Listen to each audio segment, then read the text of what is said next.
नमस्कार, मैं अनीता चौधरी और आप सभी का स्वागत है। आज बात करेंगे वैक्सीन पे चल रही ज़बरदस्त राजनीति को लेकर के। कोरोना महामारी अपने प्रचंड रूप में है और ऐसे में जनता त्राहिमाम कर रही है। जनता को उम्मीद है कि उनके नेता उनकी बचाव जरूर करेंगे और किसी भी हाल में जिनको वो चुन कर लाए हैं वो उनकी रक्षा को तत्पर रहेंगे, तैयार रहेंगे। अपने अपने क्षेत्र के नेताओं की इंतज़ार जनता को है, लेकिन जनता इंतज़ार कर रही है और नेता एसी कमरे में बैठ के अपनी राजनीति का प्रचार कर रहे हैं। कांग्रेस ने एक मुहिम चलाई थी कि मोदी जी, हमारे बच्चों की वैक्सीन आपने विदेशों में क्यों भेज दी। सोनिया गांधी, प्रियंका गांधी, राहुल गांधी और तमाम कांग्रेस के नेता बड़े जोर शोर से इस मुहिम को हवा देते हुए ऐसा बता रहे थे, ऐसा लग रहा था कि भारत सरकार ने अपनी जनता को कोई भी वैक्सीन नहीं दिया है और पूरी की पूरी वैक्सीन जो है वो विदेशों में चली गई है। दबाव में आकर सरकार को सफाई देनी पड़ी थी। विदेश मंत्री ने कहा था कि हमारी कुछ रिस्पॉन्सिबिलिटीज़ होती हैं, वर्ल्ड के हम हिस्सा हैं, इस दुनिया के हम भी एक हिस्सा हैं और इस यूएन के पार्ट होने के नाते हमारी कुछ लायबिलिटी है, हमारी कुछ रिस्पॉन्सिबिलिटी है और हमें रेवेन्यू भी चाहिए। ऐसे में जाहिर सी बात है, ये वैक्सीन जब दी जा रही थी तो कोरोना का जो वैक्सीनेशन प्रोग्राम था उसका रोड मैप बड़ा ही स्मूथली चल रहा था, लेकिन सेकेंड वेव आने की वजह से स्थितियां थोड़ी ख़राब हुई हैं। ऐसे में भारत सरकार ने वैक्सीन के एक्सपोर्ट पे, उसको बाहर भेजने पे भी रोक लगा दी। उसके बाद अभी 2-3 दिन पहले ही राजस्थान से खबरें आने शुरू हुई कि वहाँ वैक्सीन की बड़ी मात्रा में बर्बादी हो रही है। वैक्सीन ज़मीनों में गाड़े जा रहे हैं, डस्टबिन्स में फेंके जा रहे हैं। अब ऐसे में बीजेपी ने सवाल उठाया है कि सोनिया गांधी, गहलोत जी, आखिर आपने हमारे बच्चों की वैक्सीन जमीनों में क्यों गाड़ दी। ऐसा नहीं है कि राजस्थान इकलौता प्रदेश है जहां पे वैक्सीन की इस बड़ी मात्रा में बर्बादी हो रही है। जयपुर से लेकर चूरू से लेकर राजस्थान के तमाम जिलों में वैक्सीन या तो डस्टबिन में फेंके मिल रहे हैं और या तो वो बर्बाद हुए मिल रहे हैं, गड्ढों में दबाए हुए मिल रहे हैं, ज़मीनों में गाड़े हुए मिल रहे हैं। हालांकि इस वैक्सीन बर्बादी प्रोग्राम में राजस्थान फिर भी नीचे स्थान पे है। सबसे ऊपर अगर बात करें तो कांग्रेस अलायंस वाली झारखंड है जहां 38% वैक्सीन बर्बाद हो रही है। उसके बाद अगर देखें तो कांग्रेस कि जहाँ पे सत्ता तूती बोल रही है वो है छत्तीसगढ़, जहाँ पे 30% वैक्सीन की बर्बादी हो रही है। तीसरे नंबर पे कांग्रेस ड्रिवन ही तमिलनाडु है जहाँ पे माफ़ कीजिएगा वैक्सीन की तकरीबन 16% बर्बादी हो रही है। महाराष्ट्र 10% बर्बादी चौथे स्थान पे और उसके बाद राजस्थान 6% 5वें स्थान पे।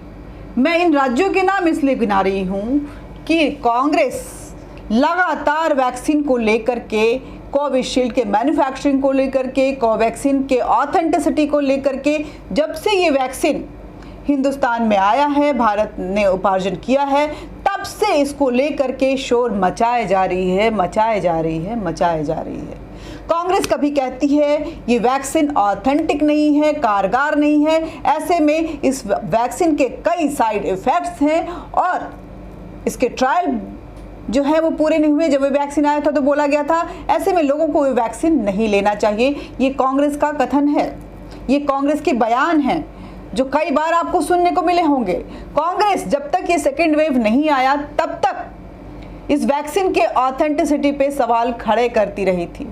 सेकेंड वेव आया, उस दौरान बड़ी तादाद में लोगों की मृत्यु हुई, लोग अस्पताल पहुंचे। सेकेंड वेव काफ़ी स्ट्रॉन्ग स्ट्रेन के साथ आया और ऐसे में भारत सरकार भी व्यवस्थाओं को लेकर कहीं ना कहीं उलझी हुई सी नजर आई।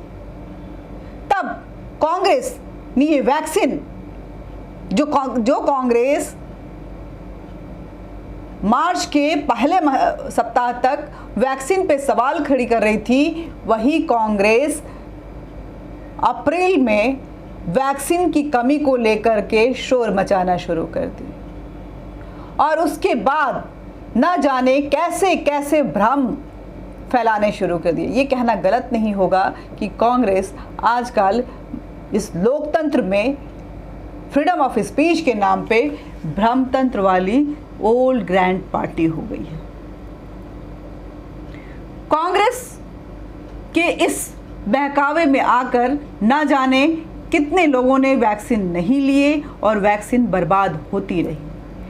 यहाँ तक कि लोगों को मोटिवेट करने के लिए जो कांग्रेस अभी इतना ज़्यादा इस वैक्सीन को लेकर के सवाल खड़े कर रही है, वो अभी तक उनके नेता, चाहे वो सोनिया गांधी हो, चाहे प्रियंका गांधी हो, चाहे राहुल गांधी हो, उन्होंने अपने आप को वैक्सीनेट नहीं करवाया है, ताकि लोग जो उनको रोल मॉडल मानते हैं, बड़े नेता हैं, दिग्गज नेता हैं, कई फॉलोअर्स हैं वो उनको देखते हुए वैक्सीन ड्राइव में खुशी खुशी हिस्सा ले सकें और अपने आप को वैक्सीनेट करवाएं। आपने देखा होगा कि कई गांवों में डॉक्टर जब वैक्सीन लगाने जा रहे हैं, हेल्थ वर्कर्स जब वैक्सीन लगाने जा रहे हैं, तो लोग भागते हुए नज़र आ रहे हैं, उनके साथ झगड़ा कर रहे हैं और वैक्सीन नहीं लगवा रहे हैं। वैक्सीन ड्राइव के तहत गाँव में वैक्सीन लेके हेल्थ वर्कर्स बैठे हुए हैं, लेकिन लोग वैक्सीन सेंटर पे नहीं पहुंच रहे हैं।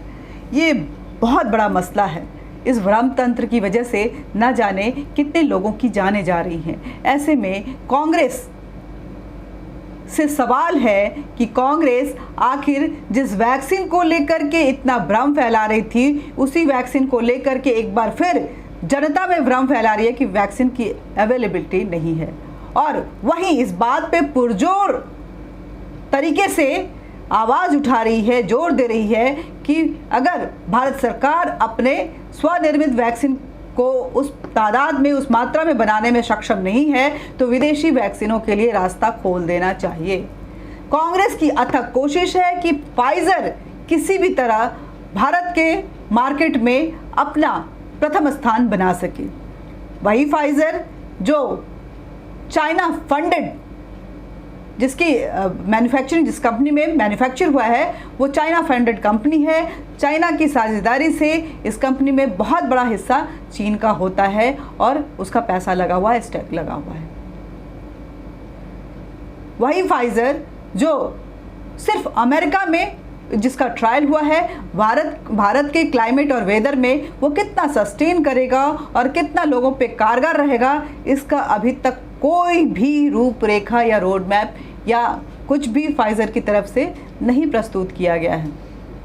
वही फाइजर जो अब तक अमेरिका मनाही कर रहा था कि हमें अपने लोगों को वैक्सीनेट करना है, जहाँ पे अमेरिका जो एक छोटी सी आबादी वाला देश है, वो उत्तर प्रदेश और किसी एक छोटे से राज्य उत्तराखंड को अगर मिला ले तो अमेरिका की आबादी है, वहाँ पे अभी मात्र 47% लोग वैक्सीनेट हुए हैं।